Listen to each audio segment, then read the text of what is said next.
I know it looks like I've used every single pan, and it is because I've used every single pan. Pour that all over the top. Oh, you need more gravy. There is a beautiful roast dinner.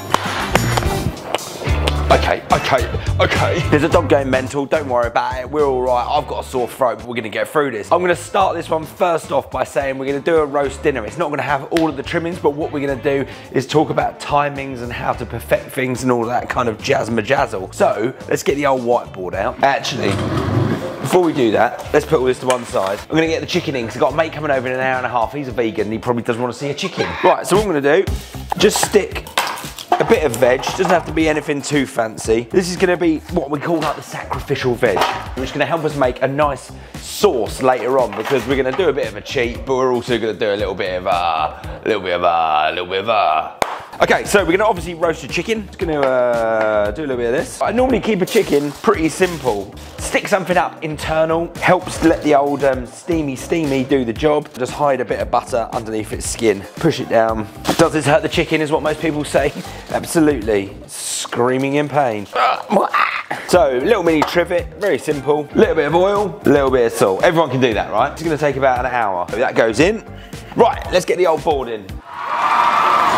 Roast. Now, this is going to be highly debated, but to be honest, this is more about timings. It's not going to be a complete, perfect roast dinner. We're going to have chicken, and on the count of three, what do we have next?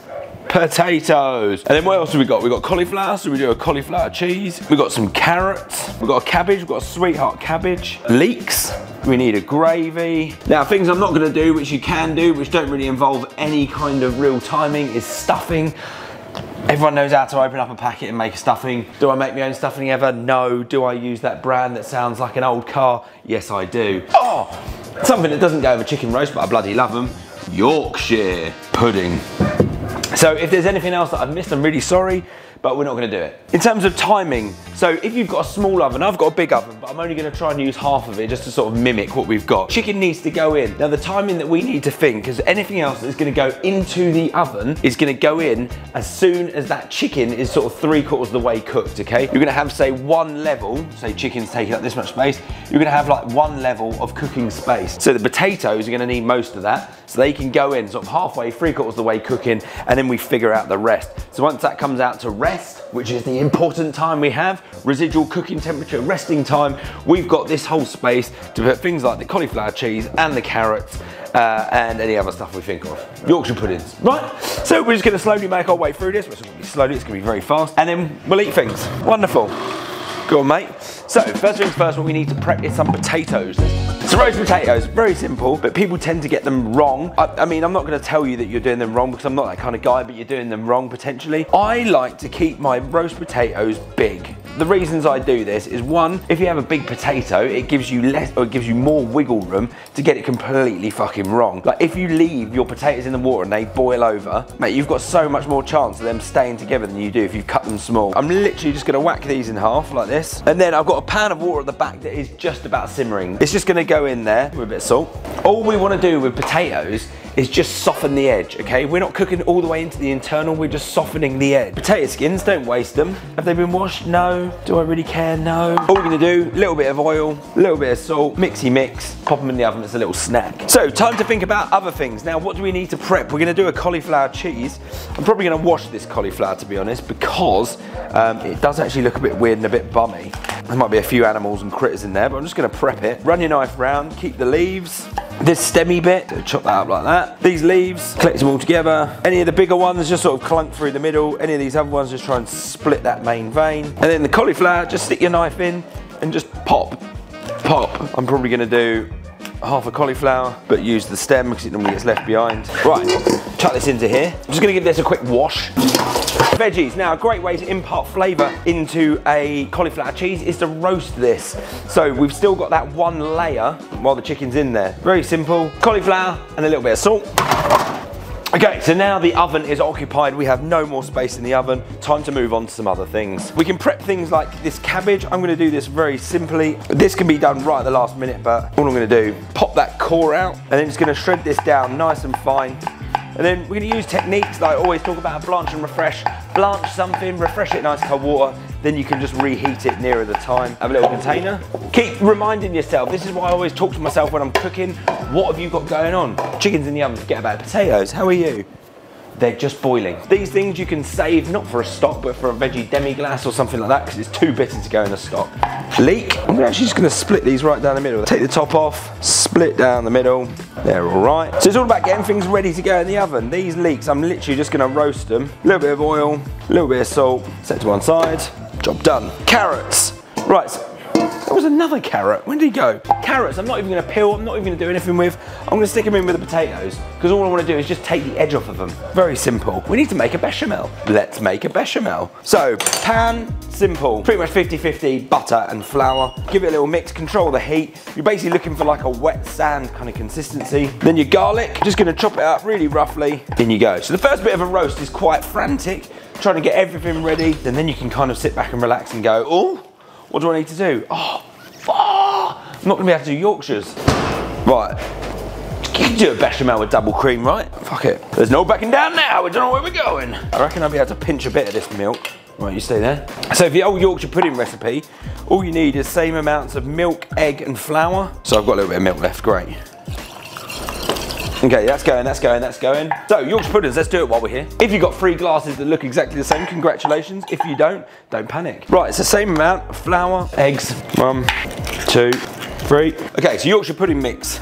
Eggs, milk, flour, get your whisk. Oh God. Now, when making Yorkshire puddings, it's always good to make the mix and let it chill for a little bit. So when you let it chill, it kind of does something, I don't fucking know what it does. Makes things bind together. Make it at the beginning of the roast, a little pinch of salt. Doesn't have to have all the lumps taken out of it, and you're done. Stick it in the fridge, forget about. Potatoes, I'd say, have had about 8 minutes. Leave those carrots in there. Okay, so look, this is what I'm saying. Because I kept them big, these edges are really soft. They started to break down, but we've got lots of room for error. So, they're gonna stay there, they're just gonna steam for a little bit. Our creamy bechamel is actually, it just smells fantastic because that garlic in there. So, a bit of salt. Then you go in whatever you want. Do you want to go in a bit of mustard, bit of cheese? Why not? Right, I'm in a happy place. That's good. That's good. We're gonna have a bit of a clear up. I'm gonna be back, all right? So, don't forget your potato skins. These are just gonna be sort of like your little snack as you're getting involved in making the dinner. Once they've gone in, you can give them a little shuffle around. Keep your eye on them, don't forget about them. Cauliflower's in the bottom, we're okay. That can come out in about 5 or so minutes. Now, our potatoes, you can just pop them into a colander and just give them a little shake and fluff the edges. Give them a good season. This is just a little bit of oil. You could use some duck fat, you could use some goose fat, you could use whatever fat you want, but this is just, I don't know what oil that is, what is it? A little bit of olive oil and a little bit of veg oil. Get that warming. So many things are going on. Our carrots, let's take these out. Butter into a pan. So what will happen is the edge is just starting to give. Like if you rest your knife on it, if it's a sharp knife, it'll just give. That's totally cool, that's what we want. They can just sort of hang out and sizzle away. They're one of those things that I said you can have them on like a bit of a holding temperature where you can stay there for about half an hour, 40 minutes and they'll just be completely fine. Potatoes go in, sizzling tray. Hear the sizzle, lovely. Make sure they're all covered in that oil, fold them round, lovely jubbly. These are gonna take about 40 minutes. Potato skins can come out and the potatoes will go in. These, we can finish in a pan. So into the water at the back, which is boiling, which is like our blanching pot, your cabbage can go in. As soon as it's gone in, go fill this with cold water. And we're literally just gonna blanch the cabbage for like 30 seconds just to take the edge off. And now you'll be thinking, oh, the water's all starchy and weird from the potatoes. Oh, who fucking cares? Look, have a look. Does it look that weird? No, doesn't look weird at all.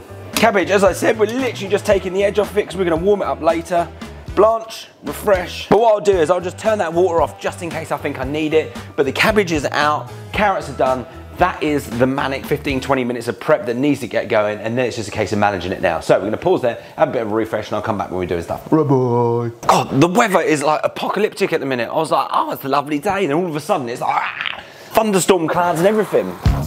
Okay, so here is our cauliflower. You can see this. This is all about building levels of flavour. So you've got that nice little bit of nuttiness. They're still rock solid, fine, because it's going to be cooked in this, don't worry. Our sauce, which is here, we're just going to get warming up again. A little bit of cheese. This is just some mature cheddar. So cheese in, give that a little mix. Right, taste. That's lovely. You could put some mustard through that, like I said, but I literally can't be bothered. Cauliflower, all of these leaves, I love it when they burn a little bit. Gives that nice little je ne sais. Then your sauce, you just blah, blah, blah, blah, blah, blah, blah, blah, blah, all over the top. That cheese is almost like mozzarella. Never known anything like it. Oh, it'd be the double cream, wouldn't it? Oh dear. Nice little bit of extra cheese on top. And then just think, if you went to a supermarket and you bought a cauliflower cheese, this is the stage that you would buy it at. Here we go. Happy days. Right, let's have a little recap. Potato skins are here. You see them? Lovely. Great little snack. Cauliflower cheese ready to go. Carrots are just hanging at the back. They're going to take about 10 minutes just to sort of get a bit of colour on them. Chicken, potatoes are the only thing that's in the oven at the minute. Cabbage is here. We're in a good place. Right, I'll see you in a bit.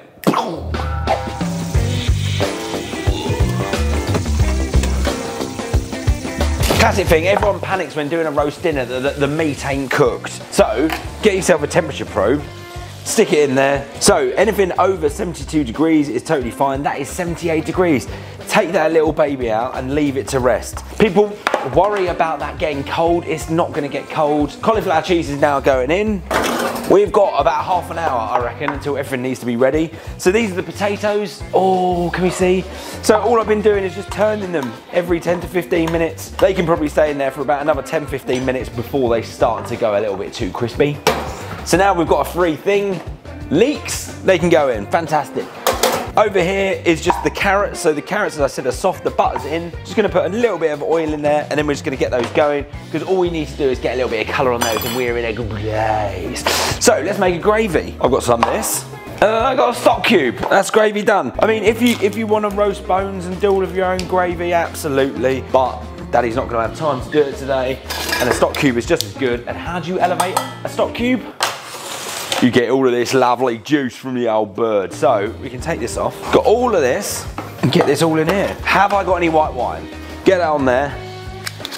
Get some white wine. Some white wine will deglaze this pan. It will get all those little bits off. I'm gonna stick some water in here. Then we'll get that on the rumble. And then this, I'm just gonna stick in the oven just to sort of soften up all those little bits.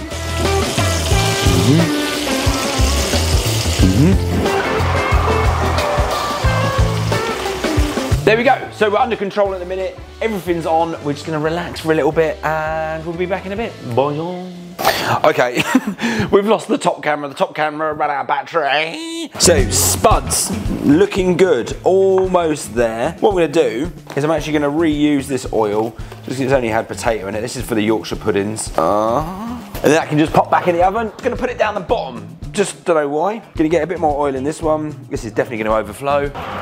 And then this is our cauliflower cheese. Whee, double cream cauliflower cheese, looking very weird. That is gonna go down the bottom as well. So I'm just gonna kind of keep all of these things hot, because everything's gonna happen in the last sort of like 10 minutes. These are the carrots. And here is our pan juice gravy that we're just cooking down, and we'll just thicken that up. So the only thing realistically that we have to cook is the Yorkshire puddings and some cabbage. The chicken has been sitting there for about 15 minutes and it has dropped at 2 degrees. So for those people panicking about timings, don't worry. That little thing can sit there for a little while and we'll be all right.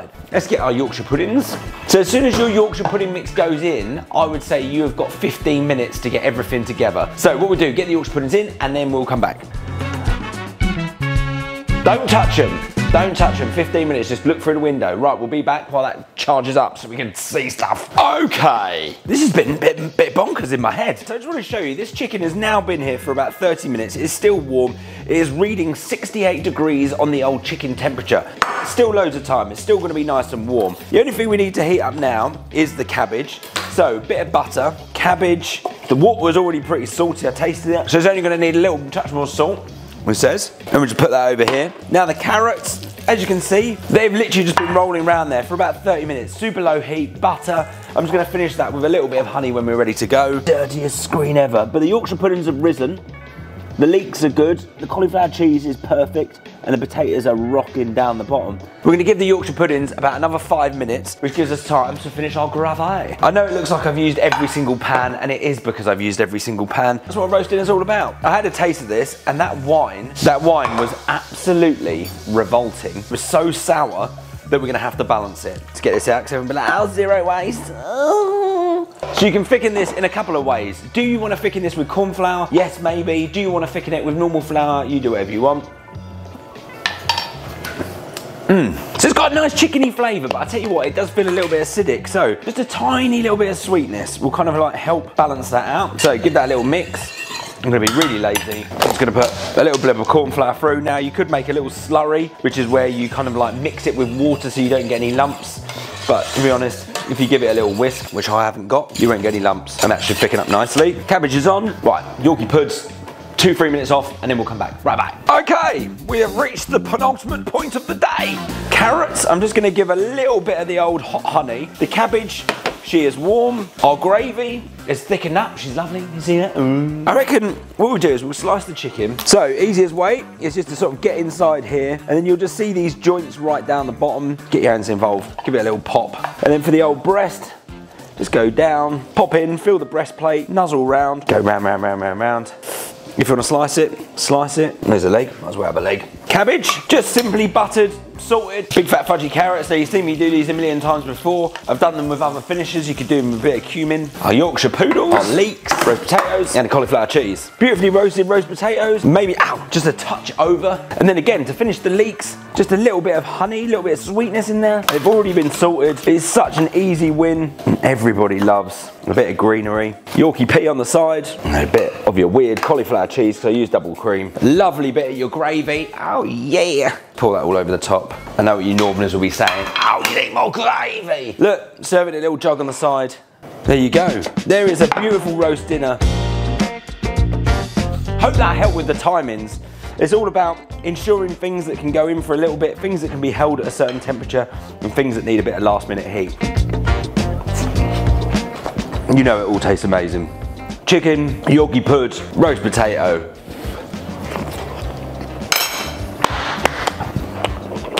There you go. And if you like that, don't forget to like, subscribe, follow, all of that kind of jazz.